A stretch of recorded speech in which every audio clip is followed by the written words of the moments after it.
राजाधिराज योगिराज परब्रह्म सद्गुरु श्री स्वामी समर्थ महाराज की जय।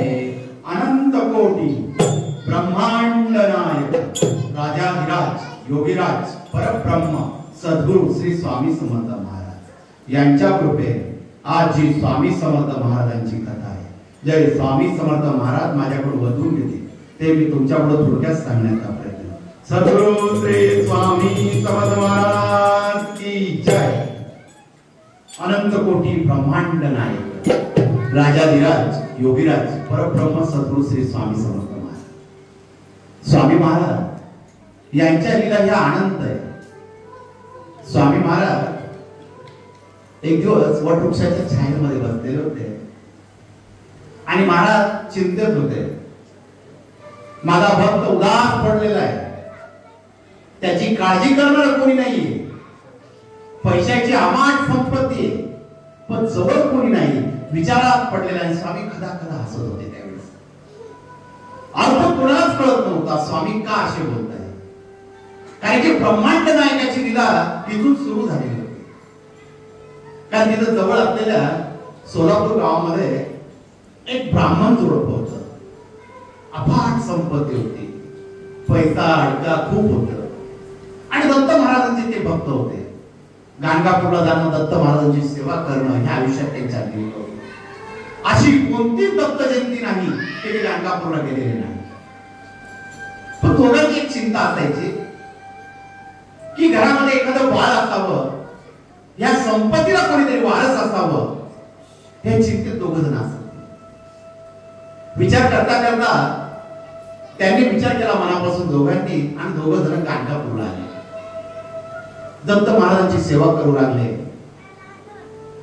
सेवा इतकी केली, पारायण केले आणि गंगेमध्ये स्नान केल्यावर दत्त महाराजांच्या दरबाराजवळ आले आणि दत्त महाराजांचं दर्शन घेतलं आणि नवस केला। दत्त महाराज, जर आम्हाला मुलबाळ झालं तर आम्ही अन्नदान करूया तीर्थक्षेत्री। आणि त्यांनी हा दत्त महाराजांना नवस केला आणि घरी आले। दत्त महाराजांची इतकी कृपा झाली की वर्षभरात त्यांच्या घरात पाळणा हल्ला आणि पाळणा हल्ल्यावर आनंद इतका झाला, पूर्ण गावामध्ये त्यांनी पेढे वाटले।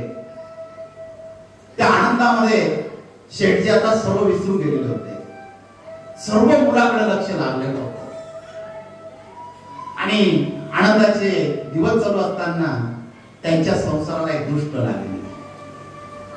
शेठजीची तब्येत हळूहळू खराब होऊ लागली आणि त्यांच्यावर कर्ज होऊ लागलं, त्यांना लोकांचं देणं वाढू लागलं, हळूहळू एक एक गोष्ट विकू लागले।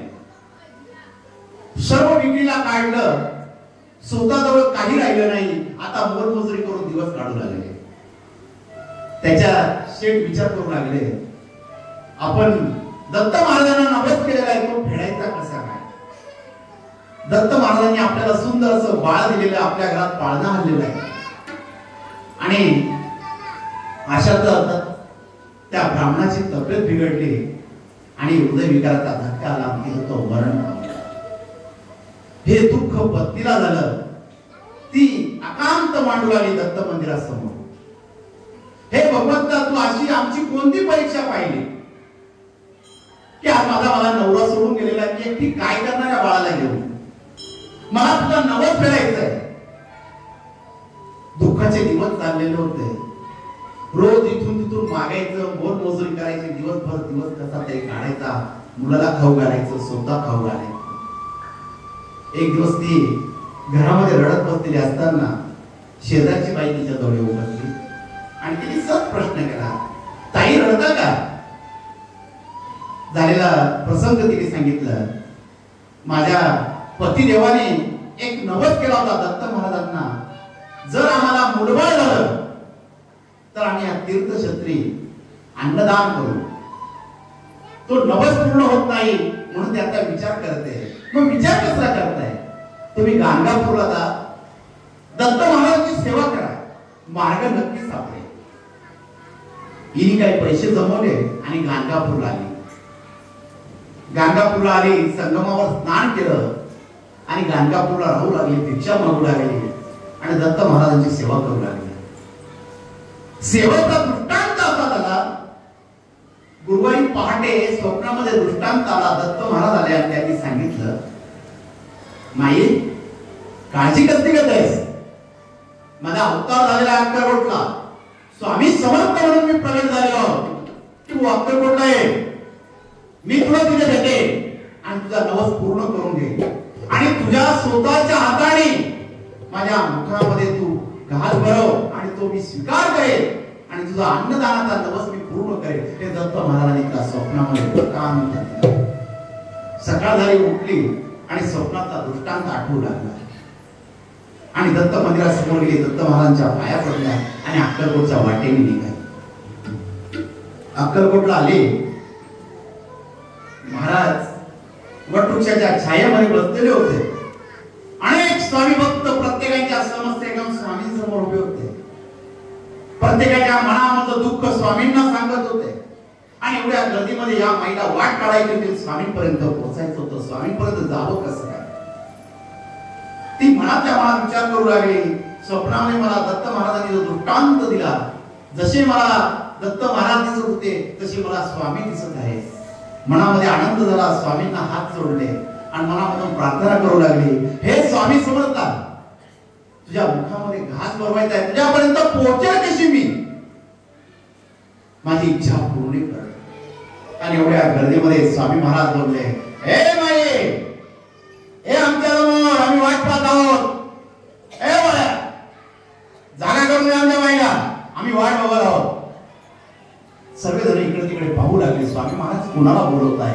सर्व बाजूला झाले आणि त्या माईसाठी रस्ता मोकळा झाला. ते हात जोडत होते आणि डोळ्यातून अश्रू वाहत होते. आपल्या बाळाला जवळ धरलेलं होतं. एका हातामध्ये बाळाला कड्यावर घेतलेलं, दोघे हात कसे तरी मिटले. स्वामीकडे बघत होते, डोळ्यात ते अश्रू पडत होते आणि स्वामींचं दर्शन घेत होते. एवढ्या गर्दीतून स्वामींनी मला आवाज दिला आणि बाळप्पा महाराज त्या माईजवळ गेले. स्वामी तुम्हाला बोलवत आहे. स्वामींजवळ चलावं. पावलं टाकत स्वामींजवळ आली आणि रडू लागली. सर्व दुःख स्वामींना सांगू लागले. महाराज बोलू लागले, माये, घास भरवतो ना मला, आम्ही स्वप्नामध्ये तुला सांगितलं, तो घास भरव, तुझा अन्नदानाचा नवस हा पूर्ण होईल. आणि त्यावेळेस तिला आनंद झाला आणि ती उठली आणि बाळप्पा महाराज तिला सुंदरबाईच्या खोलीजवळ आणलं. तिथं तिने स्वामींचा नैवेद्य बनवला आणि ताट घेऊन स्वामींसमोर उभी राहिली. स्वामी तिच्याकडे बघताय, डोळ्यात अश्रू थांबत नाहीये. जे मनामध्ये होतं ते स्वामींनी बोलावून दाखवलं आणि आपल्याला जवळ बोलवलं.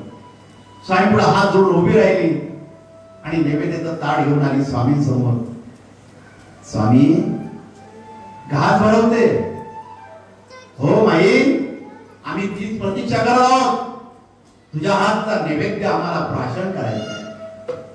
तिने हातामध्ये नैवेद्याचं ताट घेतलं, एक एक घास घेतला, स्वामींच्या मुखामध्ये भरू लागले.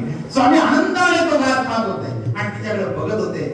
तो आनंद त्या माईला वेगळा झालेला होता आणि ज्यावेळेस त्या मुखामध्ये, स्वामींच्या मुखामध्ये घास भरत होती आणि त्यावेळेस त्या मुखामधून शब्द पडत होते, श्री स्वामी समर्थ, जय जय स्वामी समर्थ, सद्गुरु स्वामी समर्थ, जय जय स्वामी समर्थ, महाराज श्री स्वामी समर्थ, जय जय स्वामी समर्थ, सद्गुरु स्वामी समर्थ, जय जय स्वामी समर्थ, महाराज श्री स्वामी समर्थ, जय जय स्वामी समर्थ. प्रत्येकाच्या मुखामध्ये स्वामींचं नाव होतं. तिच्या मुखामध्ये स्वामींचं नाव येत होतं, कारण की स्वामींना घास भरत होती आणि स्वामींचं नाव मुखामध्ये होतं. आणि त्यावेळी मला ब्रह्मांड नाही बोलू लागला, माये, तुझा नवस आम्ही पूर्ण करून घेतला. तुझ्या नवऱ्याने केलेला नवस गाणगापूरमध्ये आम्ही ऐकत होतो. आज तो नवस पूर्ण झालेला आहे. तुझा जो अन्नदानाचा ध्यास होता तो आज परिपूर्ण झालेला आहे.